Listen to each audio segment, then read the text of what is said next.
오늘 우리에게 주시는 하나님의 말씀은 구약성경 시편 136편입니다. 26절까지 있는 말씀을 오늘 다 읽지는 않고 1절부터 10절까지 말씀을 읽습니다. 그런데 읽는데 어떻게 읽냐면, 고대 시대에 이스라엘 백성들이 성전에서 이 노래를 읽었던 것처럼, 노래로 지어 불렀던 것처럼 읽겠습니다. 화답송으로 읽겠습니다. 제사장이 선창을 하면 회중들이 화답을 했거든요. 제가 제사장은 아니지만 제가 선창을 하겠습니다. 그럼 회중들이 화답하는데 어떤 부분을 화답하냐면 그 인자하심이 영원함이로다. 이것을 여러분들이 화답하시는 겁니다. 자, 1절 우리 한번 연습해 볼까요? 1절입니다. 여호와께 감사하라. 그는 선하시며, 2절로 바로 넘어가도 되겠습니다. 신들 중에 뛰어난 하나님께 감사하라. 주들 중에 뛰어난 주께 감사하라. 홀로 큰 기이한 일들을 행하시는 이에게 감사하라. 지혜로 하늘을 지으신 이에게 감사하라. 땅을 물 위에 펴신 이에게 감사하라. 큰 빛들을 지으신 이에게 감사하라. 해로 낮을 주관하게 하신 이에게 감사하라. 달과 별들로 밤을 주관하게 하신 이에게 감사하라.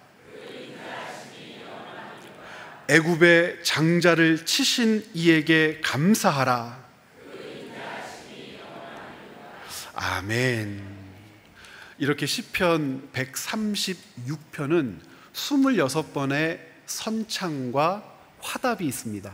26번 제사장은 감사의 이야기들을 백성에게 선포하고, 백성들은 하나님께서 자기들에게 하신 그 일을 듣고 화답합니다. 그 화답의 내용은 여러분들이 지금 10번 고백하셨던 것처럼, 이스라엘 백성들은 136편에서 26번 고백했겠죠. 여러분이 10번 고백한 것처럼 그 인자하심이 영원함이로다, 이렇게 하나님께 고백을 합니다.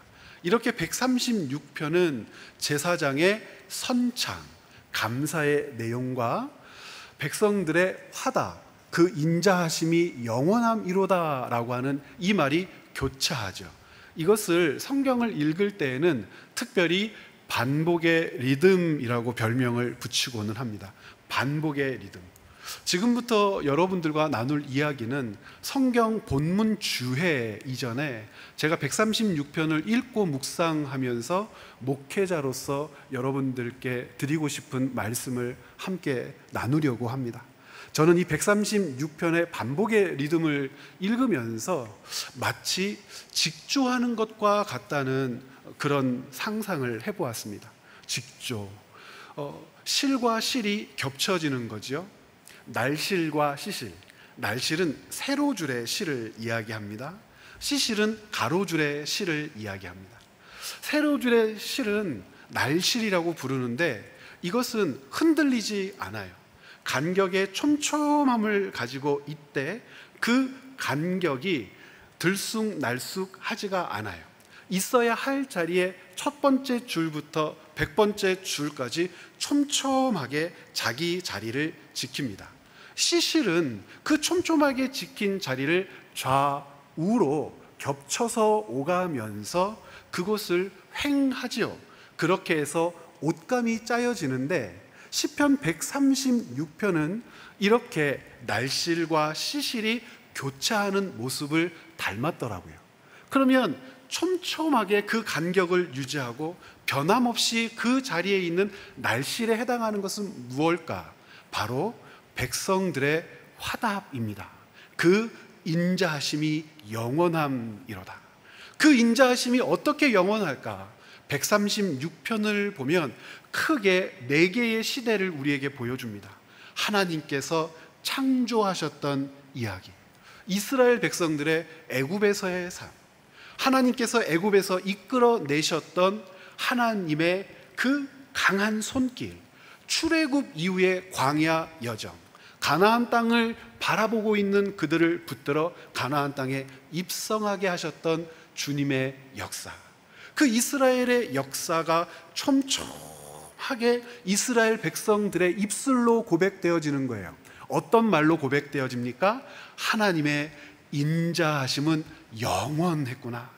처음부터 인자하셨던 그 하나님이 지금 우리의 삶 가운데에도 인자함으로 펼쳐져 우리에게 베풀어주고 있구나. 그래서 이 변함없는 하나님을 고백하는 날씨, 그것이 세로 줄로 놓여 있는 것처럼 보였습니다. 그러면 시실은 무엇일까? 좌우를 횡하며 겹치며 옮겨가며 촘촘하게 쌓여지는 그것은 제사장의 선창입니다. 제사장의 선창의 내용이 감사해라라고 끝을 맺지만 그 감사의 내용이 참 다양하죠. 이스라엘이 바라보고 있는 이 네 개의 시대, 창조에서부터 가나안 입성에 이르기까지 하나님께서 하신 일들이 이토록 다양했단 말인가? 하나님께서 이 모든 땅을 통치하고 섭리하셨다는 것이 이런 일들을 행하셨단 말인가? 이런 일들이 이 땅 가운데 펼쳐졌기에 우리라고 하는 존재가 지금도 호흡하며 살고 있구나, 이것을 고백해 내도록 바로 이 시실이 차근차근 얹히는 거죠. 날실과 시실이 교차하는 장면으로서 여러분들은 136편을 읽고 계시는지 모르겠지만 저는 그렇게 읽었단 말입니다. 그런데 이 날실과 시실, 날실 그 인자심이 영원함이로다, 시실 여호와께 감사하라. 날실이라고 하는 이 부분이 다시 한번 우리 가슴팍에 새겨져야 되겠다는 강한 생각을 하게 됩니다. 백성들이 고백하니 인자하심이 무엇이길래 이것이 날실의 역할을 하고 있는 걸까? 쭉쭉 기둥처럼 서서 그 간격을 촘촘하게 유지하며 마치 뼈대처럼, 마치 기준처럼, 마치 근거처럼 직조라고 이야기하지 않고 농사라고 이야기한다면 정말 좋은 옥토처럼 언제든지 씨앗을 받아서 싹을 틔워 열매를 맺을 땅처럼 하나님의 인자하심을 왜 이렇게 백성들은 반복해서 고백하고 있는 걸까? 여러분, 인자하다라고 하는 이 말 자체가 어려운 말이 아니고 일상에서도 자주 쓰는 말입니다. 그렇죠? 어떤 사람들을 인자하다고 하죠? 인상 좋은 사람, 참 인자하게 생겼네, 그런 말씀들 많이 들어보셨습니까? 그런데 깜짝깜짝 놀라죠. 생긴 것과 다른 인간을 바라보면서. 또 인자하다라고 하는 말 또 언제도 많이 써요? 부모님들에게 많이 써요. 아버지들에게. 그러니까 아버지들을 둥그렇게 하나로 묶어서 인식하고 싶은 자식들의 마음이 그런 것 같아요. 인자하신 아버지, 내 아버지는 인자하셔, 따뜻하셔. 아버지만 생각하면 마음이 흐뭇하고. 그런데 여러분, 진짜 그래요? 인자한 아버지만 있습니까? 그 인자한 아버지라고 하는 것은 아마 자식들의 바람인 것 같아요. 우리 아버지는 인자한 아버지였으면 좋겠다. 세밀하게 그 인자한 아버지를 들여다보면 어떤 아버지도 보여요? 노름꾼 아버지, 그렇죠? 거짓말쟁이 아버지, 고주망태 아버지, 때로는 몽둥이를 휘둘러 갈기시는데 가혹할 만큼 나를 두드려 패셨던 아버지도 보여요. 그러니까 인자하다라고 하는 말을 그래도 아버지에게 쓰고 싶어 해요. 어머니도 그렇죠. 인자한 어머니, 우리들의 어머니, 인자한 어머니. 그런데 어머니도 자세하게 들여다보면 아닐 때가 많죠. 왜 세상의 어머니들은 왜 이렇게 말씀들이 많으실까? 그렇죠? 안 먹는다고 하면 안 먹는 것으로 끝이면 되는데 먹어라 먹어라 먹어라 먹어라 안 먹는다니까 라고 나를 못된 놈을 만들 때까지 계속. 그래도 우리 어머니는 인자한 어머니. 그러니까 우리가 가지고 있는 그 인자함이라고 하는 이 간절한 고백이라고 하는 것이 사람들에게 적용하다 보니 이게 만만한 단어처럼 보일 때도 있고, 그 인자하다라고 하는 것을 편하게 받아들일 때도 있는데, 성경에서 인자하다라고 하는 말로, 한국말로 번역된 단어는 만만한 단어가 아니에요. 왜 만만한 단어가 아니냐면, 이 인자하다라고 하는 말로 번역된 단어가 통상 헤세드라고 하는 단어거든요. 헤세드라고 하는 단어를 인자하다라고 번역을 했는데, 헤세드가 여러분이 생각하는 것처럼 친절하다라고 하는 의미로 번역되기도 하고, 혹은 자비롭다라고 하는 의미로 번역되기도 하는데, 이 헤세드라고 하는 말을 하나님께서 취하실 땐 좀 달라져요. 첫 번째는 어떤 말로 이 헤세드가 이해가 되도록 번역되냐면, 충실하신 분, 충실하다. 이것은 충성스럽다라고 하는 뜻이에요. 여러분, 하나님을 가리키니까 충실하다라고 하지, 하나님을 향하여 충성스럽다 하면 말이 되지 않잖아요. 하나님이 누구에게 충성스러우세요? 그러실 수 없잖아요. 우리가 하나님께 충성스러운 거지. 충성스럽다라고 하는 말은 어느 때 쓰여요? 신하가 임금에게, 그렇죠? 부하가 장군에게, 그럴 때 쓰는 말이 충성스러운 거예요. 그런데 하나님의 충실함, 충성스러움을 바라보며 인자를 고백하는 것은 무엇 때문이냐면, 하나님은 당신께서 내신 약속, 사람과 맺은 언약을 지키실 때 충실하세요. 마치 사람이 자기의 왕에게, 부하가 자기의 장군에게 목숨을 내놓고 충성을 다하는 것처럼, 하나님은 당신께서 우리에게 주신 약속을 지키기 위해서 그렇게 충실하게 일하신다는 거예요. 언약을 지키시는 그 하나님의 모습을 볼 때 헤세드라고 하는 개념이 성경에 쓰여요. 여기만 쓰이느냐? 하나님을 가르쳐서 신실하신 분, 그래요. 왜 신실하다라고 하는 표현을 쓰냐면, 하나님께서 대신 약속을 지키시되 약속한 대로 지키신다는 거예요. 하나님의 그 신실함, 온전함, 완전함이 우리에게 나타낼 때까지 하나님은 포기하지 않으시죠? 주저하지 않으시죠? 처음부터 끝까지 그 뜻을 이루어 가시죠. 그 신실하다라고 할 때, 그 신실하신 하나님을 성경이 우리에게 가르쳐 줄 때 거기에 동시에 이 헤세드라고 하는 말이 쓰여요. 그래서 종합적으로 그 변함없는 하나님을 우리에게 가르칠 때 성경은 헤세드, 인자, 인애라고 하는 표현을 함께 우리에게 보여줘요. 그러니까 이 인자하심을 하나님께 적용할 때는 어떤 하나님을 찬양하고 어떤 하나님을 바라보는 겁니까? 그 충실하신 분, 자기 약속에 충성스러우신 분, 변함없는 분, 신실하신 분, 언제나 그때부터 지금까지 우리에게 향하신 하나님의 선한 뜻을 이루어 가시기에 온전하고 완전하신 분을 우리에게 가르쳐 줄 때 하나님의 인자, 헤세드를 이야기하더라는 거예요. 실제로 한번 본문을 읽어볼까요? 그런가? 출애굽기 말씀 한번 보시죠. 34장 6절 말씀 우리 같이 한번 읽어봐요. 인자라고 하는 단어가 어떤 맥락에서 등장하는지, 여호와께서 그의 앞으로 지나시며 선포하시되 여호와라 여호와라, 자비롭고 은혜롭고 노하기를 더디하고 인자와 진실이 많은 하나님이로다. 조금 전에 그 인자를 얘기할 때 세 가지 얘기했어요. 충실하신 분, 신실하신 분, 변함이 없으신 분. 그것이 7절에 이렇게 구체적으로 가르쳐져요. 제가 7절 읽어보겠습니다.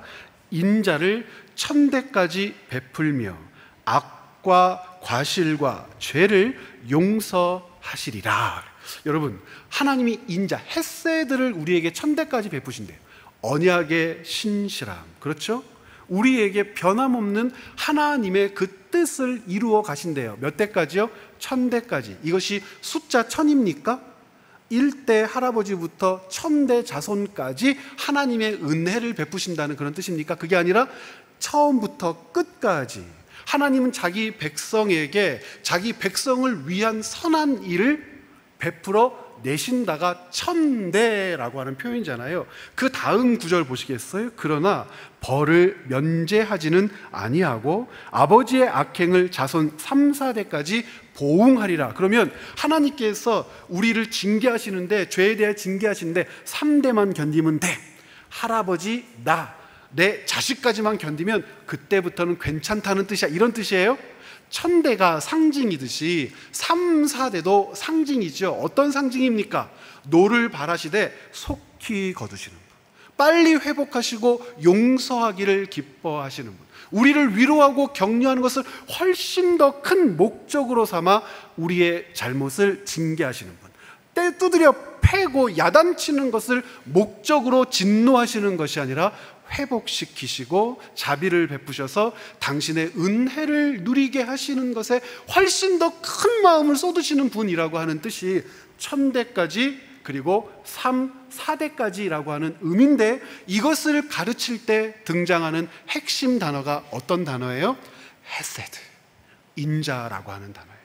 조금 더 편안하게 신명기에서는 이렇게 얘기해요. 신명기 7장인데요 7장 9절 제가 읽어보겠습니다. 그런즉 너는 알라, 오직 내 하나님 여호와는 하나님이시오. 왜 이런 표현을 썼을까요? 하나님, 여호와는 당연히 하나님이시죠. 이 당시에 무엇도 하나님이라고 불렀어요? 바알도 하나님, 엘로힘, 바알도 하나님이에요.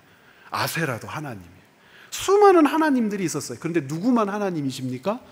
여호와만 하나님이시죠. 여호와는 하나님이시요 신실하신 하나님이시라.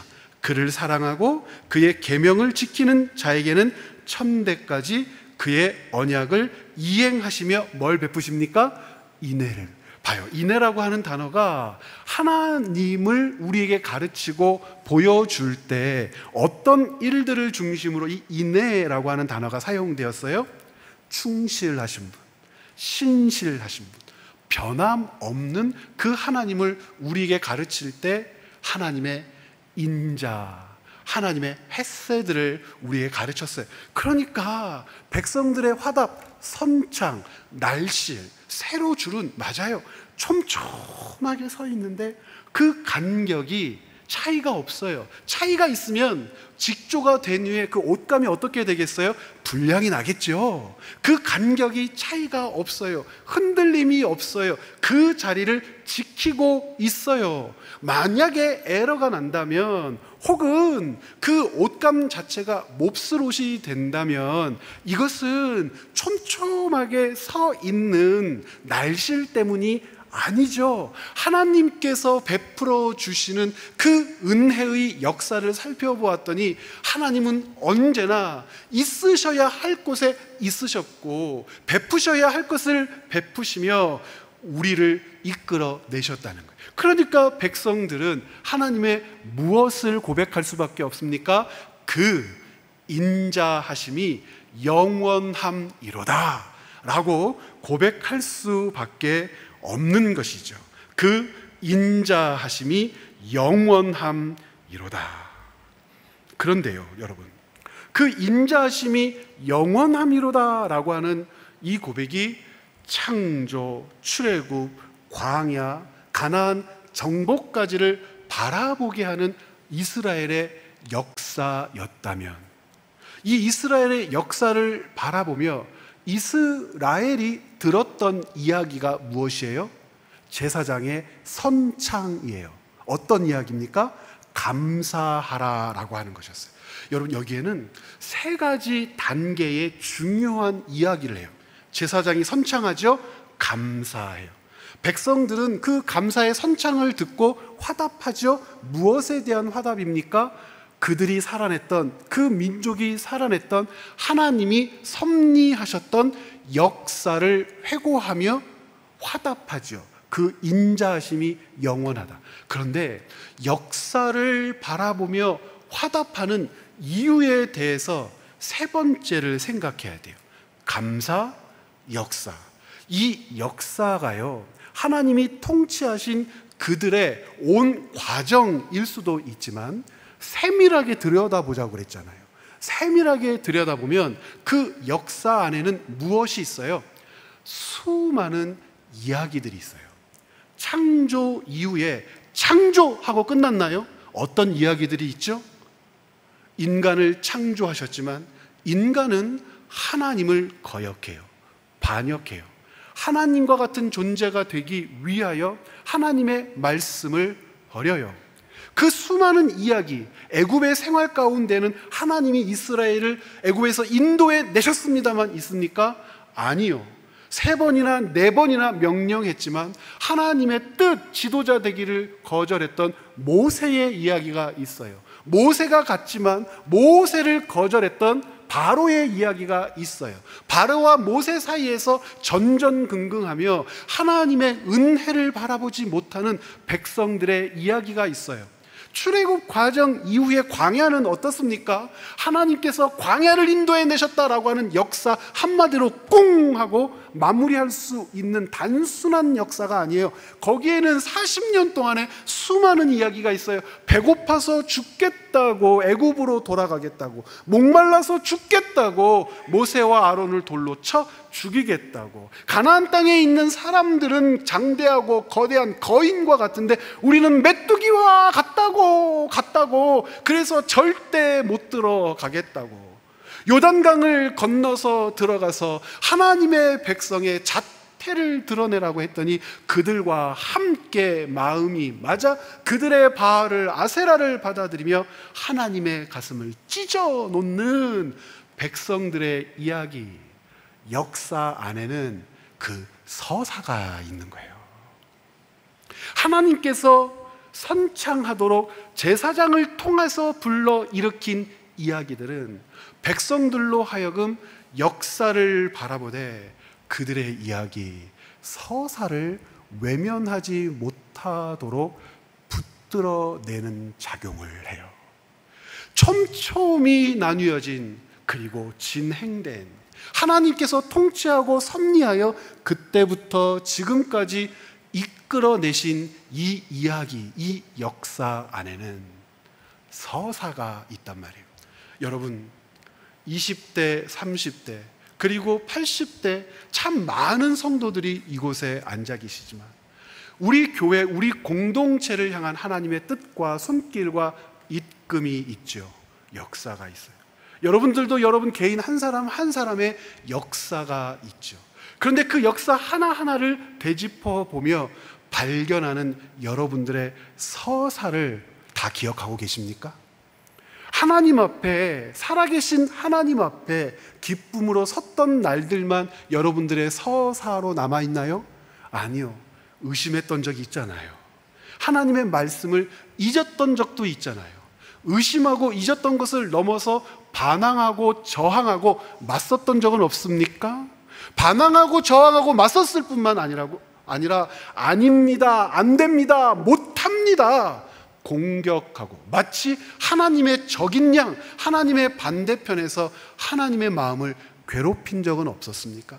하나님이 괜찮다 하셔도 안 괜찮다고 고집핀 적은 없었습니까? 하나님의 붙드심이 지금 우리를 여기까지 인도해 오셨다고 머리로는 이해해야 한다고, 예배 드리면서는 고백해야 한다고 하지만 현실로 들어가면 흔들리고 좌절하고 낭망하면서 낙심하지 말라고 하셨음에도 불구하고 하나님의 아들이며 딸로 영광스러운 그 지위를 부여하셨어도 낙심할 수밖에 없는 현실이 있다고, 나는 낙심했어요 라고 주저앉았던 여러분의 이야기, 서사는 없습니까?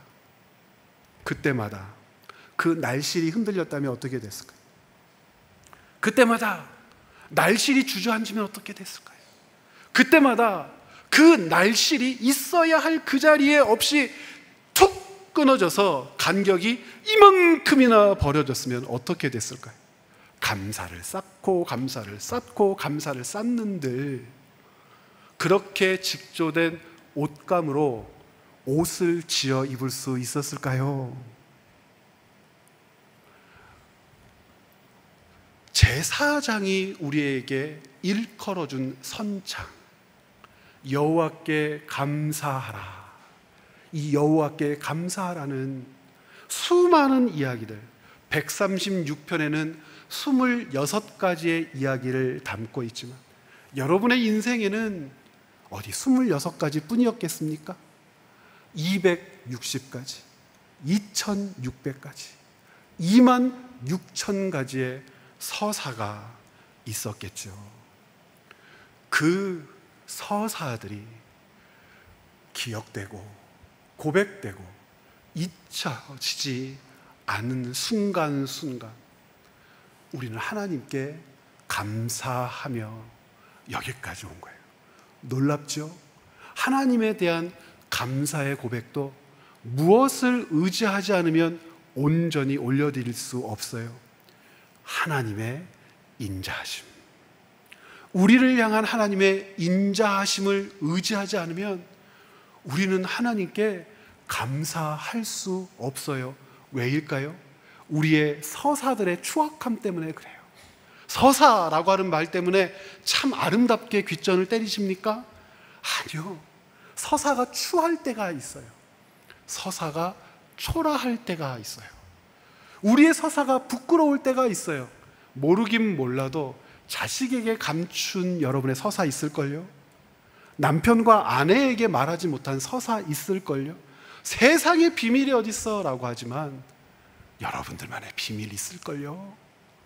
그런데 하나님이요, 그 부끄럽고 초라하고 연약한 우리의 서사를 알고 계신 하나님이 인애, 인자, 헤세드로 그 자리를 지키셨단 말이에요.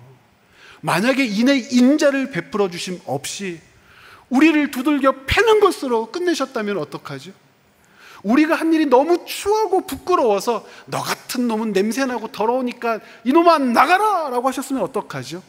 우리를 쫓아내시거나 추방하시거나 우리를 끊어버리시거나 외면하시거나 세상 사람들이 우리를 바라보는 것처럼 우리의 그 부끄러운 서사를 하나님이 부끄러워하시며 추잡하다고 하셨으면 어떡하죠? 하나님은 그렇게 하지 않으셨다는 거예요. 그렇게 하지 않으시고 오늘 말씀의 제목처럼 인자와 감사로 옷 한 벌을 지어 우리에게 입히셨더라는 겁니다. 결국 제사장의 선창 감사하라라고 하는 그 우리 인생들의 서사를 돌이켜보는 감사의 선창을 들으면서 깨닫는 거죠. 지금 여기까지 내가 어떻게 올 수 있었지? 답을 얻게 되는 겁니다. 그것은 내가 하나님 앞에 감사한 이 일들 때문이 아니구나. 내가 찾아서 하나님 이것도 감사하고 저것도 감사하고 그래서 그것을 어여삐 봐서 여기까지 온 게 아니고요. 날실 때문에 그래요. 하나님의 인자하심 때문에요. 그래서 여러분하고 이렇게 고백했으면 좋겠습니다. 제가 앞에를 이야기할 테니까 한번 따라서 해주겠습니까? 따라서 해주시겠어요? 화면을 보셔도 괜찮습니다. 감사는 제사장이 지금 불러일으키는 감사 말이에요. 여호와께 감사하라. 그 감사는 하나님의 헤세드, 곧 하나님 없는 사랑을 잊지 않게 하는 거룩한 기억입니다. 중간을 훅 날려버려도 괜찮아요. 감사는 하나님을 잊지 않게 하는 거룩한 기억이지 대가의 지불이 아니에요. 감사원금 오늘 많이들 드리셨을 텐데 하나님이 우리에게 놀라운 일을 베풀어 주셨으니까, 내가 기대하지 않았던 것들을 이루어 주셨으니까 아이고 그냥 맨입으로 닦을 수는 없고 표현을 해야 되겠다가 아니고, 여러분 그러면 얼마를 드리시면 될까요? 하나님이 우리에게 베풀어 주신 일에 대해서 마땅한 돈을 드리신다면 어느 정도? 예를 들어서 생명을 살리셨어요. 적어도 51억 정도는 드리셔야 되는 거 아닙니까? 직장을 얻게 해주셨어. 평생 벌어야 할 돈의 한 몇 프로를 드리면 감사가 완성될까요? 고민하던 모든 문제들의 해결책을 주셨어. 마음도 편해지고 몸도 편해져서 야, 이제 좀 다리 뻗고 살게 됐구나 했어요. 그럼 어느 정도를 드리면 될까요? 대가를 지불하는 게 아니잖아요. 뭐 했다는 뜻이에요? 하나님, 제가 잊지 않았어요. 하나님, 제가 기억하고 있어요. 하나님의 그 인자 위에 감사, 하나님의 그 인자 위에 나를 붙들어 내시는 하나님의 손길이 쌓여 오늘 내가 잊게 되었음을 제가 잊지 않았습니다 라고 하는 고백이죠. 헌금만 드린다고 그것을 고백이라고 하지 않습니다. 감사는 그래서 하나님의 인애, 인자, 곧 변함없는 사랑을 잊지 않게 하는 거룩한 기억인 겁니다. 이렇게 기억하는 것에만 멈추도록 내버려 두셨을까? 오늘 말씀의 세 번째 이야기가 뭡니까? 인애와 감사가 빚어낸 옷 한 벌이 있다고 여러분에게 말씀드리고 싶어요. 여러분, 직조하는 장면 같다고 그랬잖아요. 날실과 시실이 만나 그것이 촘촘하게 짜여질 때 옷감이 되더라고요. 근데 그 옷감이 되는 그 옷감을 바라보며 아이고 잘 짜여졌네 하는 것으로만 내버려 두지 않으시고요, 그 옷감을 하나님께서는 이렇게도 자르시고 저렇게도 자르시고 이렇게도 꿰매시고 저렇게도 꿰매시고 그 옷감 위에 이런 단추도 다시고 저런 단추도 다시고 이 옷감을 따뜻한 뜨거운 다리미로 이렇게도 펴시고 저렇게도 펴셔서 옷을 만들어서 어떻게 하신대요? 우리에게 입혀주신대요. 우리는 그것을 뭐라고 부르냐면 은혜라고 불러요. 여러분, 성경에는 은혜를 가르치는 참 많은 가르침들이 있어요.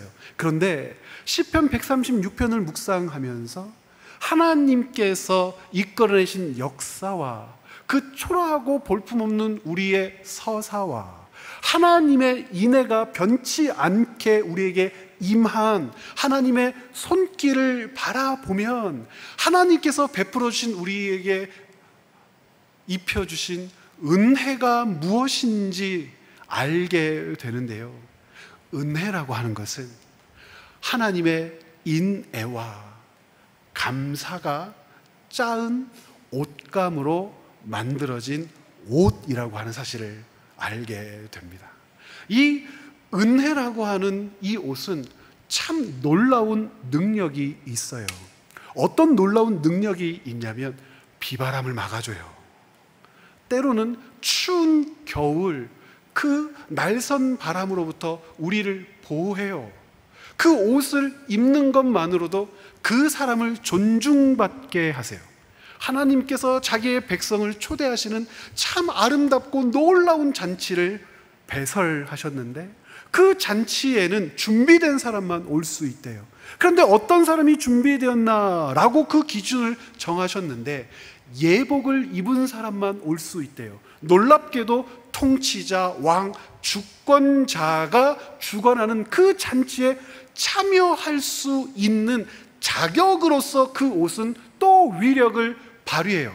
그런데 그렇게 비바람도 막아주고 추위도 막아주고 몸을 보호해주고 초라하고 부끄러운 우리가 그 옷을 입을 때 왕의 잔치에 참여할 자격을 주는 그 옷임에도 불구하고 그 옷이 닳아지지를 않는 거예요. 출애굽기 광야 40년 동안 이스라엘 백성들이 입었던 그 겉옷은 비교도 되지 않죠. 그들은 40년 동안 광야를 지나는 동안 그 옷이 헤어지지 아니하더라 라고 하는 은혜를 누리면서 그 인생의 광야를 지나 가나안 땅에 입성하잖아요. 인애와 감사로 지어 입힌 그 옷 한 벌은 우리 인생의 광야에서 이스라엘 백성들이 입었던 그 옷과는 비교도 할 수 없는 놀라운 힘과 능력이 있다는 거예요.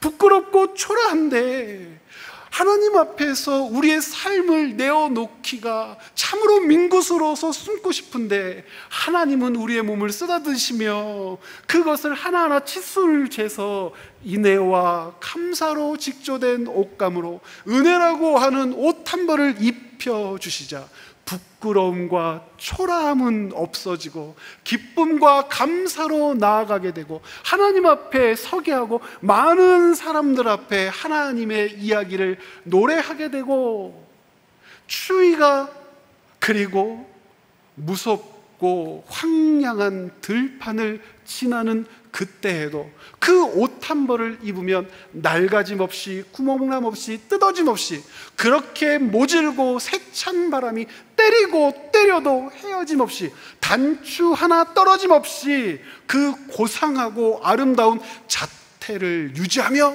우리로 하여금 그 길을 걸어가도록, 지나가도록, 통과하도록 힘이 되고 위로가 되고 격려가 되더라는 거예요. 사랑하는 여러분, 우리는 하나님 앞에 우리의 일상을 이 자세로 살아드려요. 제가 가끔 옷깃을 여민다 할 때 이건 수탄이고 이 자켓을 여민다는 게 아니죠. 인애와 감사로 지어 입힌 옷 한 벌, 그 옷 한 벌에 옷깃을 저미는 거예요. 자신감을 얻는 거죠. 하나님이 지어 입히신 이 옷을 입었기 때문에 비바람에 내 몸이 상하지 않을 거라는 걸 난 알아요. 하나님이 지어 입히신 이 옷을 입었기 때문에 내 인생이 초라하지 않다는 걸 난 알아요. 하나님이 지어 입힌 이 옷 때문에 부끄럽고 연약한 내 삶의 서사가 하나님의 역사로 불려질 거라는 걸 난 알아요. 그리고 중요한 것, 햇님과 바람님이 싸워서 옷을 한번 벗겨보자 하는 것처럼 짓궂게 우리에게 일도 안 하실 거예요. 후 불어서 벗기려고 하지 않으실 거예요. 뜨거운 빛으로 내리쪼아서 이 옷을 벗기지 않으실 거예요. 이 옷은요, 하나님이 지어 입히신 옷 한 벌, 무엇과 무엇으로요? 인애와 감사로 지어 입힌 이 옷 한 벌은요, 닳아지지도 않을 것이고 찢어지지도 않을 것이고, 그 어떤 비바람에도, 그 어떤 뜨거운 햇빛에도 벗겨지지 않을 거예요. 오히려 답답해서 벗어버리려고 하면 안 돼. 다독이시며 가르치시며 보호하시며 지키시며 인애와 감사로 지어 입힌 그 옷 한 벌을 입고, 왕이신 우리 아버지 하나님께서 베풀어 내신 왕의 혼인잔치에 참여하게 하실 거란 말입니다. 여러분, 그 옷 다 입고 계신 거예요. 그 옷깃을 한번 여며 보시겠어요? 그래서 시편 136편 23편을 이해하게 됩니다. 함께 읽어보겠습니다. 우리를 비천한 가운데에서도 기억해 주신 이에게 감사하라. 그 인자하심이 영원함이로다. 여러분, 그렇죠? 우리를 비천한 가운데서도 기억하신 분, 우리에게 인애와 감사로 그 비천한 자의 알몸, 벌거벗은 몸을 가려 입혀주신 하나님을 기억하기에, 감사하기에 우리는 하나님께 대하여 어떤 고백을 올려드릴 수 있어요? 그의 인자하심은 영원할 거예요.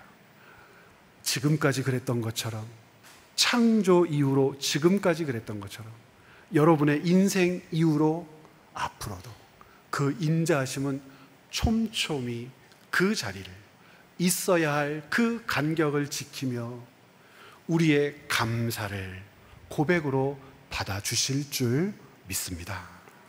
마지막 단락을 여러분들과 나누면서 오늘 말씀을 마무리하려고 합니다. 깜짝 놀라셨죠? 이럴 리가 없는데, 이 말씀은 하나님이 언제나 성도를 기억하시고 은혜의 옷을 인생 위에 입히시는 분임을 보여줘요. 그 옷은 우리의 허물을 가리고 고난을 막아주며 무엇보다도 성도를 하나님 앞에 담대히 서게 합니다. 시편 136편은 인생의 여정이 홀로 견뎌내는 길이 아니라 하나님이 지어 입히신 은혜의 옷을 입고 걸어가는 길이며 바로 그 은혜의 옷 때문에 끝까지 걸어갈 수 있다고 가르쳐 줍니다. 사랑하는 여러분, 옆에 계신 분들과 인사해 보시겠어요? 하나님이 지어주신 당신의 옷 아름답습니다. 그럼 화답하셔야죠. 어때, 괜찮아요? 함께 기도하시겠습니다.